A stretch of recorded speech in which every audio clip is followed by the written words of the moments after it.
Hello friends, BPSC द्वारा एईडीओ का post release कर दिया गया है। इसका आवेदन स्टार्ट कर दिए सबके सामने दे दी गई है और इसका आवेदन अब आपको स्टार्ट हो जाएगा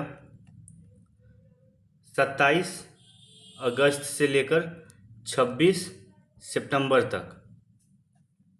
कुछ इंपॉर्टेंट चीज़ों पर मैं इस पर बात करना चाहूँगा। टोटल कितने पोस्ट आए हैं, कितने रिजर्वेशन है, लड़कियों के लिए क्या है, क्या एलिजिबिलिटी क्राइटेरिया है, विवाहिता के लिए क्या है, सरकारी कर्मियों के लिए क्या है।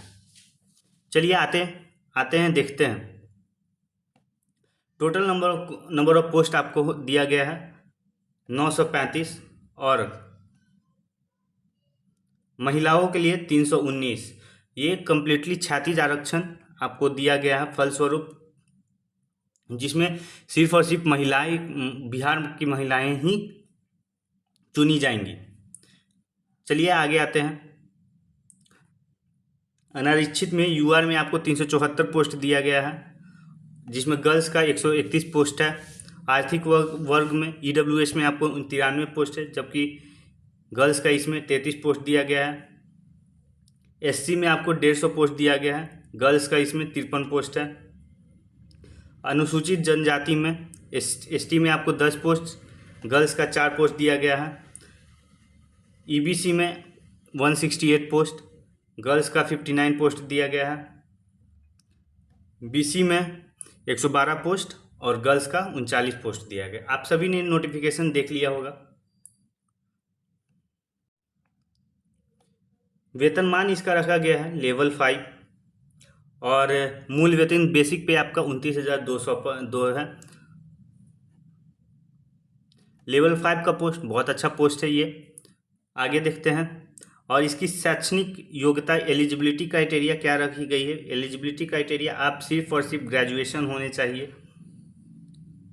आप किसी भी सब्जेक्ट से ग्रेजुएशन है तो आप अप्लाई कर सकते हैं इस पोस्ट के लिए। तो फ्रेंड, सिंपल सी बात है, इस पोस्ट में, इस एग्जामिनेशन में के लिए आवेदन बहुत ही अत्यधिक आएंगी, क्योंकि नंबर ऑफ पोस्ट्स भी अच्छे खासे हैं। और सबसे बड़ी बात, ये सिंगल एग्ज़ाम है, सिंगल एग्ज़ाम बेस्ड है, जो कि किसी भी कैंडिडेट को बहुत ज़्यादा आकर्षित करेंगी। चलिए आगे आते हैं। न्यूनतम एज वही 21 साल रखा गया है और अधिकतम 37 वर्ष यूआर के लिए।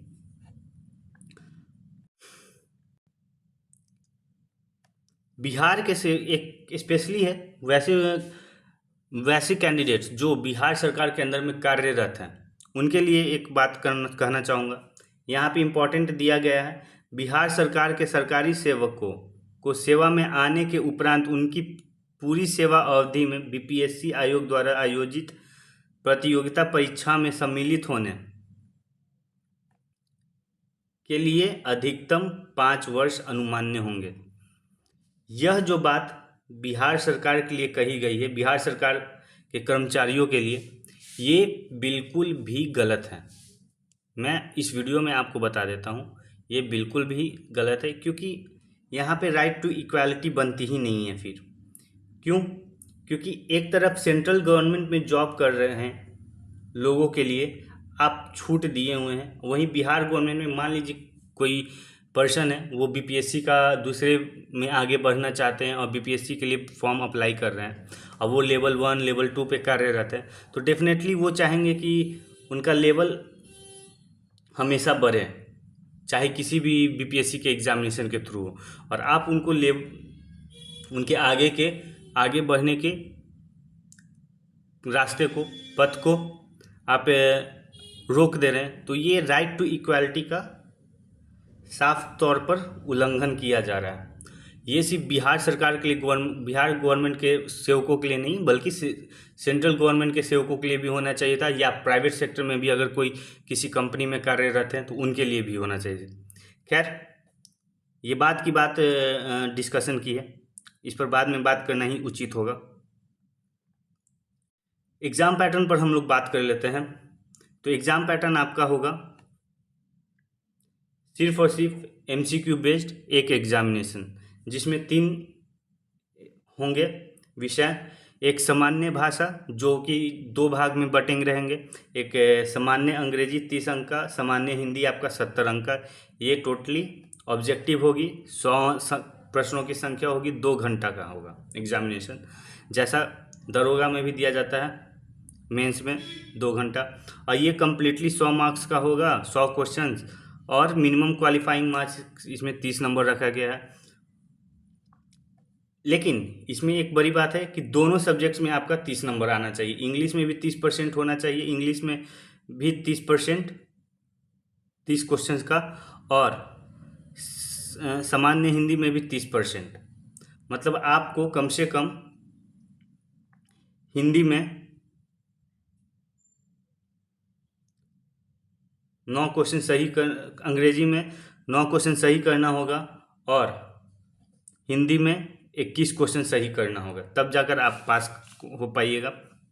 देन उसके बाद आपका हो गया सामान्य अध्ययन। सामान्य अध्ययन आपका 100 नंबर का होगा, 100 प्रश्न होगा, 2 घंटा का। इसमें निगेटिव मार्किंग आपकी 1/3 है। और जनरल एप्टीट्यूड ये आपका 100 नंबर का होगा, 2 घंटा का, 100 नंबर। आइए सिलेबस जान लेते हैं। सामान्य भाषा का आपका सिलेबस दिया गया है, सिंपल हो गया। सामान्य अध्ययन में आपका सामान्य विज्ञान, राष्ट्रीय अंतर्राष्ट्रीय जो भी जीएस के पेपर होते हैं वो आपका होगा, ये जीएस का पेपर हो गया। सामान्य योग्यता में आपका हो जाएगा रीजनिंग,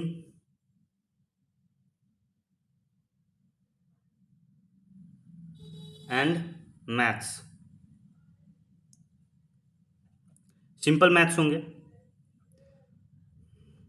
चलिए आगे देखते हैं। यहाँ पर एक इम्पॉर्टेंट बात कही गई है, इस विज्ञापन के अंतर्गत लिखित परीक्षा हेतु पुनर्मूल्यांकन का प्रावधान नहीं है। ये बहुत इंपॉर्टेंट बात है। ये आपका ये कहना चाह रहा है कि आप इसमें कोई भी लिखित पुनर्मूल्यांकन के लिए आपके लिखित परीक्षा नहीं होगी। जो आपका एमसीक्यू है उसी के बेसिस पर आपको सिलेक्ट किया जाएगा। एक लास्ट पॉइंट मैं बताना चाहूँगा, वैसी महिला जिनका विवाह हो चुका है वो अगर आरक्षण का फ़ायदा लेना चाहती हैं, आरक्षण को क्लेम करती हैं, तो उनके लिए जाति, अस्थायी निवास, क्रीमी लेयर रहित प्रमाण पत्र उनके पिता के नाम एवं पिता के अस्थायी पता से निर्गत होना चाहिए, ना कि उनके पति के नाम से एवं पता से। ये एक स्पेशल पॉइंट आपको बताना चाहूँगा कि जो भी महिला जिनकी विवाह हो चुकी है उनका सारा सर्टिफिकेट उनके पिता के नाम पर निर्गत होना चाहिए, उनके पिता के अस्थायी निवास पर निर्गत होना चाहिए। बहुत सी महिलाएं कंफ्यूज रहती हैं, तो ये क्लियरली बता दिया गया है बीपीएससी द्वारा कि आपके पति के अस्थायी निवास से इसको बिल्कुल भी लेना देना नहीं है। सिर्फ और सिर्फ आपके पिता का अस्थायी निवास या उनके नाम से जो बनेगा वो उसी को मान्यता दी जाएगी। फिलहाल के लिए धन्यवाद। अत्यधिक जानकारी के लिए इस चैनल से जुड़े रहें और सब्सक्राइब जरूर करें। जय हिंद।